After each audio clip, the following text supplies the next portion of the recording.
마태복음 17장 1절부터 8절까지의 말씀을 저와 여러분이 한 절씩 교독하도록 하겠습니다. 엿새 후에 예수께서 베드로와 야고보와 그 형제 요한을 데리시고 따로 높은 산에 올라가셨더니 그들 앞에서 변형되사 그 얼굴이 해같이 빛나며 옷이 빛과 같이 희어졌더라. 그때 모세와 엘리야가 예수와 더불어 말하는 것이 그들에게 보이거늘 베드로가 예수께 여쭈어 이르되 주여 우리가 여기 있는 것이 좋사오니 만일 주께서 원하시면 내가 여기서 초막셋을 짓되 하나는 주님을 위하여 하나는 모세를 위하여 하나는 엘리야를 위하여 하리이다. 말할 때 후련히 빛난 구름이 그들을 덮으며 구름 속에서 소리가 나서 이르시되 이는 내 사랑하는 아들이요 내 기뻐하는 자니 너희는 그의 말을 들으라 하시는지라. 제자들이 듣고 엎드려 심히 두려워하니 예수께서 나와 그들에게 손을 대시며 이르시되 일어나라 두려워하지 말라 하시니 제자들이 눈을 들고 보매 오직 예수 외에는 아무도 보이지 아니하더라. 아멘. 가이사랴 빌립보 지방에서 조금만 올라가면 헐몬산이라고 하는 아주 높은 산이 있습니다.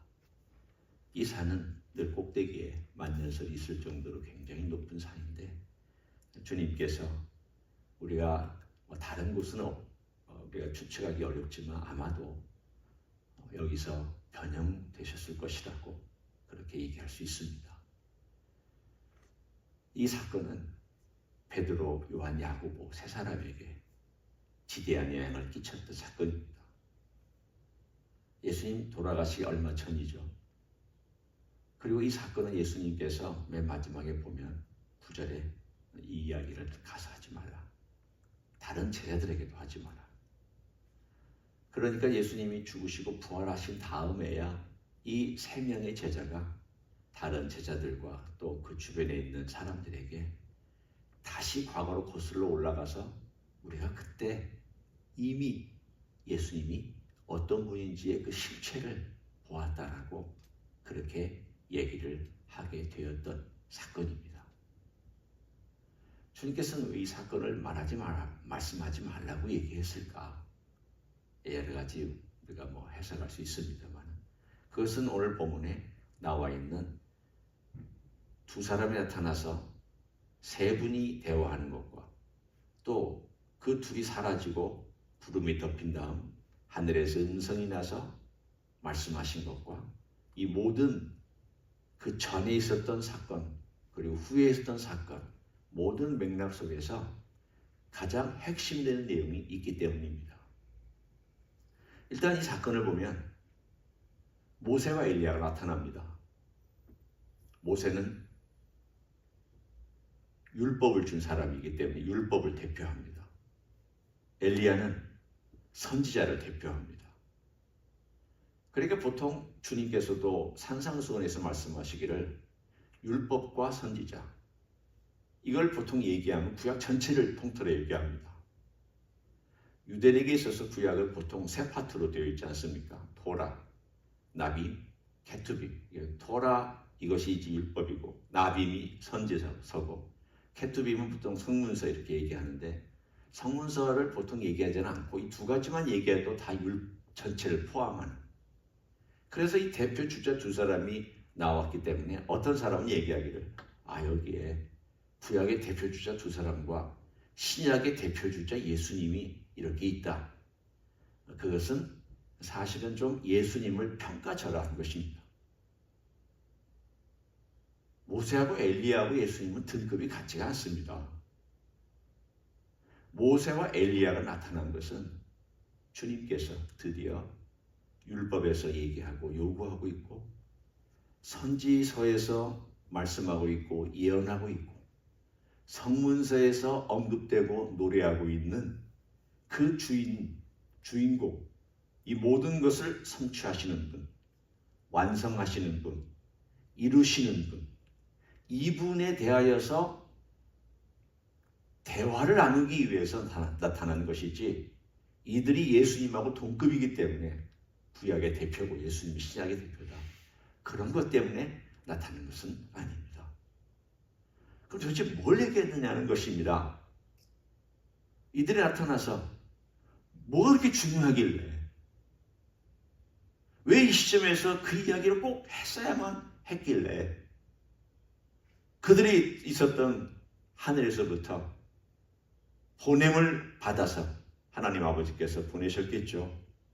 너 가서, 너희 둘이 가서 내 아들 예수에게 이 메시지를 전하라. 그리고 그로 하여금 그가 걸어가는 길이 얼마나 중요한지에 대해서, 내가, 하나님 아버지가 얼마나 이것을 소중히 여기고 있는지, 이것을 눈여겨보고 있는지, 함께하고 있는지를 나눠줘라. 예수님 몰라서 지금 이 얘기를 하는 건 아닙니다. 그러나 이 사건은 오히려 예수님에게보다도 우리에게 더 초점이 맞춰져 있습니다. 그 메시지는 다른 게 아니라 예수님의 죽으심에 관한 이야기. 누가복음 9장에는 분명히 거기에 설명을 넣었습니다. 성령의 감동으로 넣으신 거죠. 별세하실 것을 이렇게 나타나 있습니다. 별세하실 것을. 다른 말로 얘기하면 예수님께서 죽으실 것을 그들이 나타나서 예수님과 함께 대화했다는 뜻입니다. 이건 그들에게도 굉장한 사건입니다. 모세나 엘리야가 존재했던 이유는 올 메시아 때문입니다. 그런데 그 올 메시아의 가장 핵심되는 내용이 뭐냐? 죽음입니다. 그러니까 사실은 그 시대의 유대교의 사람들은 전혀 상상도 하지도 못했고 해석도 하지도 못했던 이 메시아의 죽음, 하나님의 아들의 죽음에 대해서 오늘 마태복음 17장에서는 모세와 엘리야가 하늘에서부터 보냄을 받아서 예수님 곁에 와서 예수님과 함께 그 대화를 나누고 있었습니다. 예수님, 이제 예수님께서 예루살렘에 가시면 고난 받으실 것입니다. 그 고난은 창세 그때부터 계획된 그 고난입니다. 물론 예수님 아시는 이야기예요. 이 모든 하늘의 초점이, 아버지의 초점이, 그리고 하늘에 있는 모든 천사들의 초점이 이 일에 다 집중되어 있습니다. 인간의 구원이 이 일에 집중되어 있습니다. 우주가 이 일에 집중되어 있습니다. 이 일은 당신만이 이룰 수 있는 길입니다. 지금 제가 약간의 살을 붙여서 지금 그 세 분이 함께 나눴던 대화가 이런 것일 것이다라고, 이런 죽음에 관련된 이야기일 것이라고 제가 설명하고 있습니다.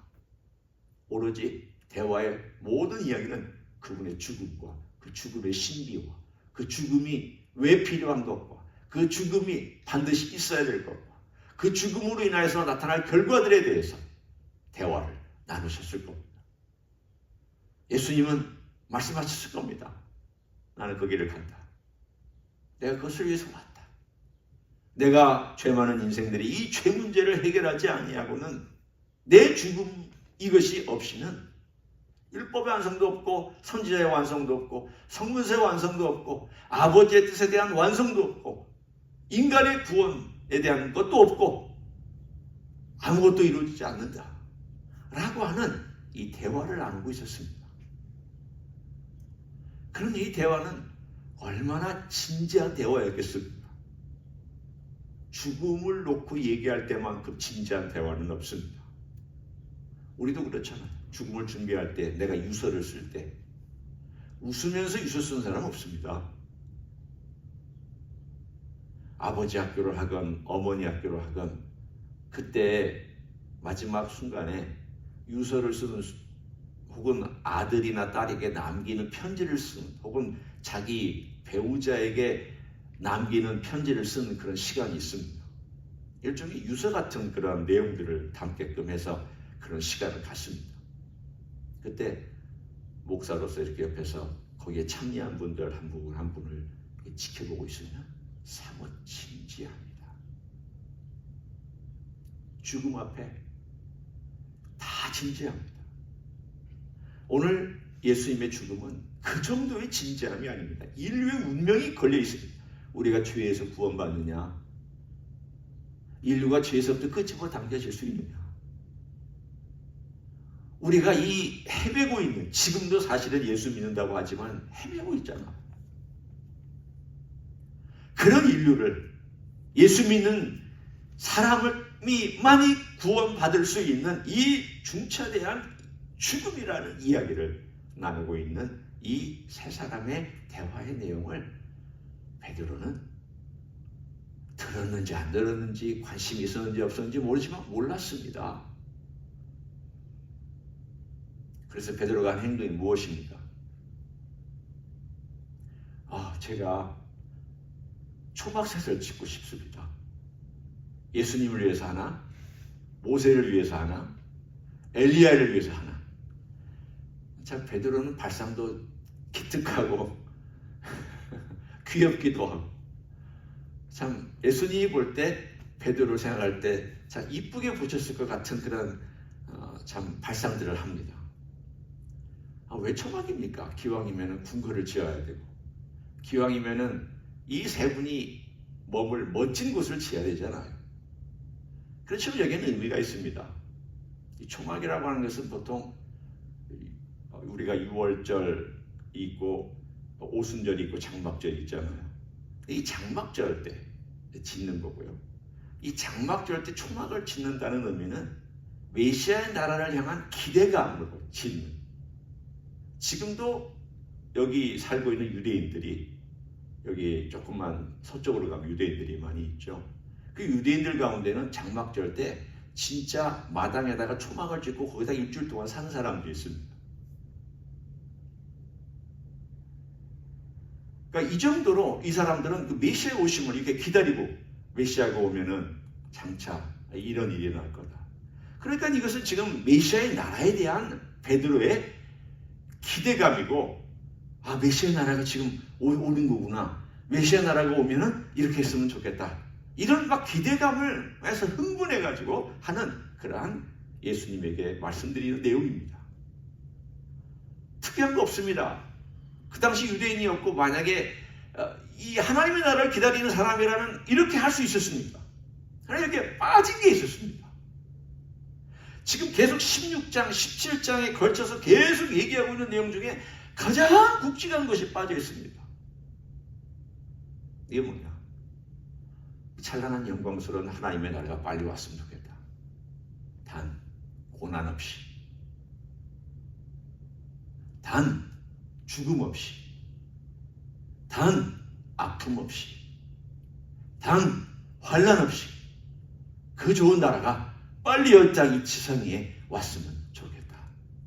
이것이 베드로가 한 행동입니다. 이게 우리하고 얼마나 비슷합니까? 우리는 환난 없는 멋진 날을 기대하지만 그런 날은 없잖아요. 우리는 고생하지 않고 영광을 얻기를 원하지만 하나님이 우리에게 그런 길 걸어가라고 하시지 않잖아요. 평탄하고 문제없고 좋은 길 걸어가라고 그렇게 우리는 우리 스스로에게 다짐하고 그랬으면 좋겠다고 얘기하지만 하나님 우리를 그렇게 가도록 놔두시지 않습니다. 이 길은 예수님이 가셔야만 했던 길이고 예수님의 뒤를 따라가는 우리도 가야만 하는 길입니다. 예수님은 우리를 사랑하셔서 이 땅에 내려오셨고 인간을 죄에서부터 구원하시기 위해서 그 길을 가셔야만 했고 그 가셔야만 했던 길은 고통스러운 길이고 예수님도 마음의 준비를 단단히 하셔야만 했던 길입니다. 하나님이 응원하고 있었습니다. 모세와 엘리야를 통해서 확신을 시켜주셨습니다. 나중에 겟세마네 동산에서는 예수님 홀로 싸우셨습니다. 물론 천사들이 돕긴 했지만 예수님 홀로 싸우셔야만 했던 싸움이었습니다. 예수님도 이 죽음에 대해서 제 아들을 가르치시면서도 자기에게 또 확증하고 제 아들을 또 그 다음에 변화산 후에도 또 가르치시고 또 스스로에게도 다짐하시고 예루살렘에 올라가시면서 죽기로 다짐하시고 먼저 앞서 누가복음 9장에 보면은 앞서 올라가시더라 그렇게 했습니다. 본인의 결단을 의미합니다. 내가 앞서간다. 내가 죽으러 간다. 내가 예루살렘의 이 목적을 위해서 간다 라고 하는 그 단호한 주님의 죽음에 대한 결심을 누가복음은 앞서가신다라고 표현하고 있습니다. 주님도 그 길을 가시기 위해서 결심하고 또 결심이야만 했던 무서운 사건입니다. 오늘 이 모든 것들이 다 거기에 집중되어 있습니다. 모세와 엘리야 이야기도 예수님의 이야기도 그리고 5절에 나타난 그 메시지도 그렇습니다. 5절에 이렇게 나타나 있습니다. 말할 때에 호련히 빛난 구름이 그들을 덮으며 구름 속에서 소리가 나서 이르시되 이는 내 사랑하는 아들이요 내 기뻐하는 자니 너희는 그의 말을 들으라 하시는지라. 여러분 여기에서 핵심되는 내용이 뭐냐면 그의 말을 들으라. 너희들이 본 이 찬란한 영광 때문에 그 매혹된 그 영광스러운 것에 너가 너무 시선이 쏠린 나머지 그 메시지를 듣는 것을 잊지 마라. 더 중요한 것은 메시지를 듣는 거예요. 그런데 이 메시지의 핵심이 무엇입니까? 지금 이 문맥에서 이 메시지 예수님의 말을 들으라 모든 말씀입니다. 맞습니다. 그러나 그 예수님의 모든 말씀의 핵심에 있는 내용이 무엇입니까? 내가 죽는다. 내가 죽어야 한다. 내가 십자가 진다. 내가 너희를 위해서 죽는다. 그리고 너의 죄 문제를 위해서 내가 피 흘려야 된다. 내가 이 대가를 지불하지 않으면 구원 없다. 이 이야기에 여길 들으라는 거야. 오늘 우리가 예수 믿는 사람으로 살아가면서 또다시 내 스스로에게 들려줘야 될 메시지가 있다면 나 같은 죄인을 위해서 주님께서 십자가 지셨고 나 같은 죄인을 위해서 주님께서 피 흘리셨고 나 같은 죄인을 위해서 주님께서 이 땅에 오셔서 그 길을 가셔야만 했고 가셔야만 했다는 것은 내가 죽어야만 했다라는 인생인데 그런 운명인데 그런 나를 구하시기 위해서 주님께서 그렇게 하셔야만 했구나라고 하는 그것을 너 스스로에게 또 외쳐라는 얘기입니다. 이게 메시지입니다. 너 스스로에게 외쳐라. 네가 죄인인데 예수님이 너를 위해서 죽으셨고 지금도 너는 죄를 짓고 있는 인생인데 예수님의 피가 죽음이 너를 위해서 지금도 역사하고 있고 내가 그 목적을 위해서 이 땅에 왔고 율법을 완성하기 위해서 왔고 선지자의 메시지를 완성하기 위해 왔고 하나님 아버지의 모든 뜻을 완성하기 위해서 내가 이 땅에 왔고 나는 다 이루었다. 이것이 바로 오늘 이 변화산 사건에 주님께서 변화된 영광의 이야기가 우리에게 들려주는 메시지입니다. 그분의 찬란한 모습이 메시지 아닙니다. 모세가 혹은 엘리야가 나타나서 초막 셋을 짓는 것도 메시지 아닙니다. 가장 중요한 메시지는 그의 말을 들으라. 예수님의 메시지, 내가 죽는다. 이거 들으라는 거예요. 내가 죽었다. 우리에게는 돌아가셨다. 우리 주님께서 죽으셨다라고 하는 이 메시지를 들으라. 이거 자꾸 듣고 여기에 초점 맞추고 여기에 모든 메시지를 생각하고 네가 성경을 볼 때에도 모든 초점이 다 그의 죽으심과 그의 생애와 그의 부활과 그분에게로 초점이 맞춰져서 네가 예수 그리스도를 봐야 하고 들어야 하고 만나야 한다는 것이 오늘 이 변화산상의 사건의 메시지인 줄 믿습니다. 오늘도 주님의 죽으심과 함께 여러분의 죽고 환난 가운데 여러분이 주장이 죽고 그 놀라운 주님의 환한 영광 가운데로 오늘도 들어가며 음성을 듣는 하루가 되시기를 예수님의 이름으로 간절히 축원합니다. 기도하겠습니다. 고맙습니다. 예수님. 새 제자에게 이것을 보여주시고 이 귀한 음성을 들려주신 것은 단순히 예수님의 찬란한 모습을 보고 당장에 하나님의 나라가 왔으면 좋겠다라고 하는 그것이 아니라 주님의 가장 소중한 메시지, 내가 너희를 위하여 십자가를 질 것이다라고 하는, 우리에게는 십자가를 지셨다라고 하는 이 메시지가 소중한 줄 믿습니다. 오늘도 이 귀한 메시지를 듣고 우리 각자에게 적용할 수 있기를 원합니다. 나 같은 인생, 나같이 허물 많은 인생, 나같이 실수 많은 인생, 나같이 가벼운 인생, 나같이 어리석은 인생을 위하여 주님께서 이 땅에 오셨고 십자가의 길을 걸어가셨고 십자가를 지셨고 십자가에 못 박히셨고 피 흘리셨고 그리고 무덤에 들어가셨다가 3일 만에 부활하신 이 놀라운 사건, 이 사랑의 사건, 죄를 용서해 주신 사건, 나를 사망에서 구원해 주신 이 사건, 오늘도 그것이 내게 유효하고 역사하고 있다라고 하는 그 놀라우신 사랑과 은혜를 감사하며 살기를 원합니다. 오늘도 주님 앞에 왔사오니 사랑하는 종들의 심령 속에 이 메시지가 울리도록 축복하여 주시옵소서. 이제는 우리 구주 예수 그리스도의 은혜와 하나님 아버지의 극진하신 사랑과 성령 하나님 교통하심의 역사가 오늘도 우리 주님께서 나를 위하여 돌아가셨고 무덤에 가셨고 죽으셨다가 부활하셨고 승천하셨고 나를 데리러 오신다라고 이 놀라운 복음의 이야기를 듣고 가슴으로 받고 울림으로 받고 사랑으로 받고 사랑으로 반응하기를 원하는 이 자리에 참여한 모든 종들 위에와 주임지 히스교회 위에와 이미 교회들과 한국교회들과 선교사님들 위에 이제로부터 영원히 함께 하실지어다. 아멘.